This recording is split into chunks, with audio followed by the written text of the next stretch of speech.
राधे राधे. कशात सगळे वर्षाकाळच्या डेली ब्लॉगमध्ये तुमचं स्वागत आहे. सासूबाई गेल्या त्यांच्या माहेरी त्यांच्या आईला भेटायसाठी.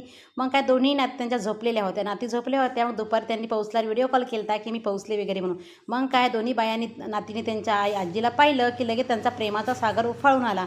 आमची आई आम्हाला सोडून गेली, आम्हाला सोबत का घेऊन नाही गेली म्हणून आजीचं आठवण काढू होतं. मग कसं तरी शांत केलं. संध्याकाळी तिचे पप्पा ऑफिसहून आले की लगेच त्या बाईची फरमाईश होती की मलाही बाहेर घेऊन चला. मग बाहेर कुठून येणार, मग त्या बाईला घेऊन गेलो आम्ही पाणीपुरी खायसाठी. बाईचं वेगळंच घरी पाणीपुरी खायची होती, पण तिथे गेल्यानंतर बाईचं म्हणणं होतं की मला खस्ता खायचा आहे. आता खस्ता पप्पाने रेडी करून आणला. आमचा वीर बाबू मात्र मस्त शांतपणे खस्त्याला फस्ता करायच्या मागे लागला होता. पण वेदाबाईचे नखरे सुरू होते की दही कशाला टाकलं, चटणी कशाला टाकली. पप्पाला समजलं की लेकरांना बाहेर नेल्यावर किती त्रास देतात आणि किती काय नाही. आमच्या बाईला तसंही बाहेर कुठं घेऊन केलं की मम्मी लागत नाही, पप्पाच हवे असतात. आमच्या गौऱ्याबाईनं मस्तपैकी फुग्याचा आनंद घेतला आणि लगेच बाईची फरमाईश होती की आता मला भेळपुरी खायची आहे. की बाईनं मस्तपैकी भेळपुरी बाईनं मस्तपैकी खाल्ली आणि खाणं वगैरे झालं की वेदाबाईचे नखरे पूर्ण केले पप्पानं की लगेच निघालो घरी जाण्यासाठी.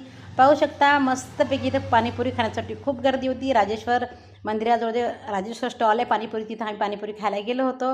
संध्याकाळचं वातावरण खूप छान वाटत होतं. आता आभाळ वगैरे थोडंसं असल्यामुळे थंडी काही एवढी काही जाणवत नव्हती. पण संध्याकाळी बाहेर फिरायला जायला मजाही खूप काही वेगळी वाटते. लेकराचा हट्टापायी मम्मीलाही पाणीपुरी खायला भेटलीच म्हणा.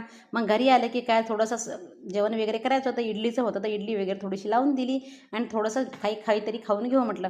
असा होता आमचा ब्लॉग. लेकरांना आजी घरी असली की काही वाटत नाही, पण खरंच ते माणूस आपल्यापासून दूर गेलं की त्याची आठवण जाणवते. असा होता माझा डेली ब्लॉग. कसं वाटलं नक्की सांगा. सबस्क्राईब करायला विसरू नका. टाटा.